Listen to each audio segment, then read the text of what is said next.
তো সেয়াই আৰু new day and a new blog. যিহেতু আপোনালোকে গম পায় যে অসমৰ বিভিন্ন প্ৰান্তত ৰাস মহোৎসৱ আৰম্ভ হ'বলৈ গৈ আছে আৰু তেনেকৈ বিভিন্ন প্ৰান্তত তেনেকৈ ৰাস মহোৎসৱ পালন কৰা হয়। তো আমাৰ গুৱাহাটীতো বা বিভিন্ন তেনেকুৱা আপাৰ অসমৰ ঠাইবোৰত বিশেষকৈ সেইবোৰত ৰাস মহোৎসৱ পালন কৰা হয়। তো সেই ৰাসৰ আজি মই আপোনালোকক প্ৰস্তুতি দেখাবলৈ গৈ আছোঁ। মানে গুৱাহাটীত এঠাইত গৈ আছোঁ, মানে বৰ্তমানটো লখৰাত আছোঁ বাৰু। তো লখৰাৰ ওচৰত মানে ৰাস মহোৎসৱ পালন কৰা হয়। তো তাত মানে কেনেকৈ কি প্ৰস্তুতি চলিছে সেই দেখাবলৈ গৈ আছোঁ আপোনালোকক। আজি য'তে নাযাওঁ কিয় ভৰিকেইখনকে লৈ যাব লাগিব লাহে লাহে, কাৰণ আজি খোজকাঢ়ি গৈ আছোঁ। আৰু মানে মেইন কাৰণটো হ'ল আজি মায়াবিনী নাই, আৰু মায়াবিনী কিয় নাই ভিডিঅ'ৰ লাষ্টত কৈ আছোঁ মই। তো এইখনেই হ'ল লখৰা ৰাস মহোৎসৱৰ মেইন গেটখন দিয়া নাই বুলি ভাবিছিলোঁ, কিন্তু কাম আগবাঢ়িছে কিছু। তো লখৰাৰ এইখনেই খেলপথাৰ য'ত ৰাস মহোৎসৱ পালন কৰা হয়। এতিয়া ভিতৰত যাওঁ বাৰু, মানে গেটখন বনোৱা নাই এতিয়ালৈকে ইয়াৰে, কিন্তু ভিতৰত গৈ দেখাই আছোঁ বলক আপোনালোকক। লখৰাৰ এই ৰাস মহোৎসৱখন এইবাৰ 14তম বৰ্ষত ভৰি দিবলৈ গৈ আছে। কাম বাৰু চলি আছে এতিয়াও, যিহেতু প্ৰত্যেকবাৰ এইখিনি জেগাত মানে কিবা নহ'লে কিবা বনায়, মানে কিবা ডেক'ৰেটিভ, মানে শ্ৰীকৃষ্ণৰে কিবা থাকে। তো এইখিনিত পূৰাই এইখিনি বনাই আছে, এইখিনিত বা ঘাঁহ চাহ দি আছে। তো এইখিনি কমপ্লিট হোৱা নাই বাৰু, বাকী সিফালে গৈ দেখাই আছোঁ বোলো কি বনাইছে আৰু। শ্ৰীকৃষ্ণৰ যিমানবোৰ লীলা চব ইয়াত প্ৰদৰ্শনী কৰাই হ'ব গোটেই, আৰু কাম বাৰু আছে অলপ বাকী। 70% মানুহ হৈ গৈছে, 30% মানুহে আছে, আৰু এইবোৰ আছে ধুনীয়াকৈ বনাইছে কিবা কিবি, মানে কনচেপচুৱেল বনাইছে আৰু কিবা ভাল লাগিব আহি। আৰু এইফালে এইবোৰ দেখিছে কাঠ প্লাইউড গোটেইখিনি আছে, যিমান যি সামগ্ৰী আছে চব মানে সেই মূৰ্তিবিলাক বনোৱাত বা এনেকৈ বহুৱাত সহায় কৰে। তো এইবিলাক মূৰ্তি ইয়াত চাওক প্ৰস্তুত হৈ আছে। এয়া কালাৰ চালাৰ কৰা নাই বাৰু। আৰু এইফালে চাওক এয়া মানে বেনাৰবোৰ মাৰি আছে এটা এটাকৈ। এইখনে মেইন মঞ্চ, মানে কি সেইফালে এখন মঞ্চ আছে, কিন্তু সেইফালে সাংস্কৃতিক অনুষ্ঠানখিনি হ'ব। আৰু এইখন মঞ্চত মানে কি শ্ৰীকৃষ্ণৰ যিখিনি বৃন্দাবনৰ লীলা সকলোখিনি দেখুওৱা হ'ব। আৰু এইফালে দেখিব পাৰে বিভিন্ন প্ৰকাৰৰ মূৰ্তি বনোৱা হৈছে ইয়াত, মানে কি কিছুমান শুকাইছে কিছুমান শুকোৱা নাই, আৰু যোনবোৰ শুকোৱা নাই সেইবোৰ মানে শুকাবলৈ দিছে। বাছ ৰং কৰিব আছে, আৰু 14 তাৰিখলৈকে হৈ যাব লাগে কমপ্লিট।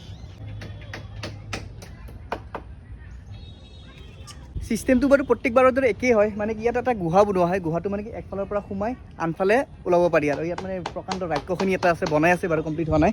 এই চাওক এইটো পৰিৱেশ ইয়াত, আৰু মানে ধুনীয়াকৈ লাইটিং চাইটিং কৰিলে বিৰাট ধুনীয়া লাগিব আৰু পিছলৈকে। এইফালে ইয়াত বিভিন্ন কেৰেক্টাৰ বিভিন্ন মূৰ্তিবিলাকৰ প্ৰদৰ্শনী কৰা হ'ব এটা এটাকৈ। এতিয়া অলপ বেলেগ চাইডে যাওঁ বলক। আৰু মোৰ পিছফালে যে দেখিছে এইবোৰ বিভিন্ন প্ৰকাৰৰ মানে ষ্টলছবোৰ আহিব ইয়াত, মানে খোৱাৰ ষ্টল বা ধৰি লওক মণিহাৰী ষ্টল বা তেনেকুৱা খেলনা চেলনা আৰু কিবা কিবি আছে আৰু। তো এনেকৈ ষ্টলছবোৰ ইয়াত বহাব।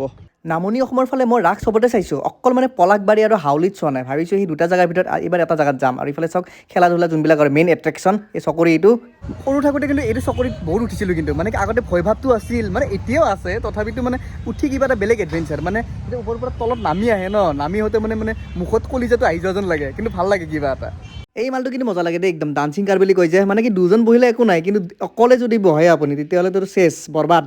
তো এইফালে এইবোৰ চকৰিৰ চিটবোৰ বাৰু লগোৱা নাই, কিন্তু মজবুতেই আৰু ক'ব গ'লে। তো এইবোৰ চিট লগালে একদম আৰম্ভ কৰিব আৰু ধুনীয়া লাইটিং কৰি দিব ন, মজা লাগিব আৰু। খালি মানে কি প্ৰত্যেকবাৰে চকৰি তকৰিৰ মানে এই ছেকশ্যনটোৰ মানে দাম বহুত কয়, কাৰণ সৰু ল'ৰা ছোৱালী বহুত আহে ন, তো মানে দামটো সেই হিচাপত দামটো বহুত বঢ়াই দিয়ে। তো এইবাৰ বা কি কৰে, দামটো কমালে ভাল আৰু যিমান যি হওক।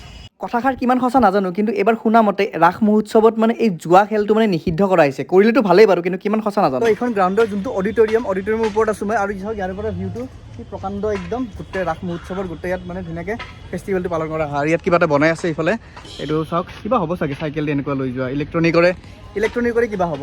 তো চাওক দিছ ইজ দ্য পৰিৱেশ।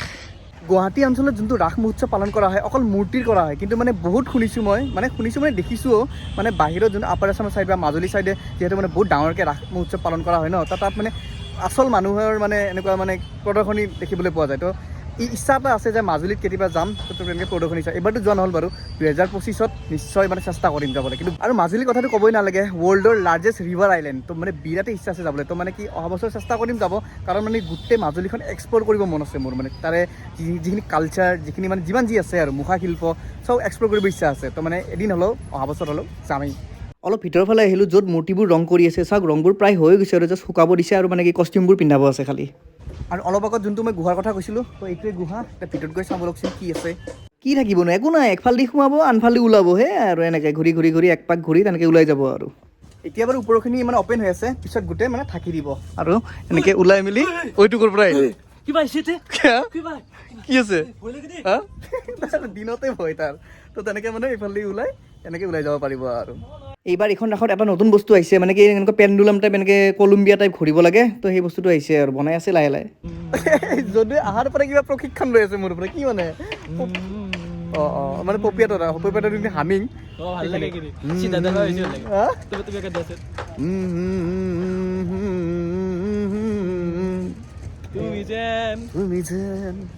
নাকাম আজি বহুত গানৰ উৎপাত বহুত হৈছে ব্লগবিলাকত।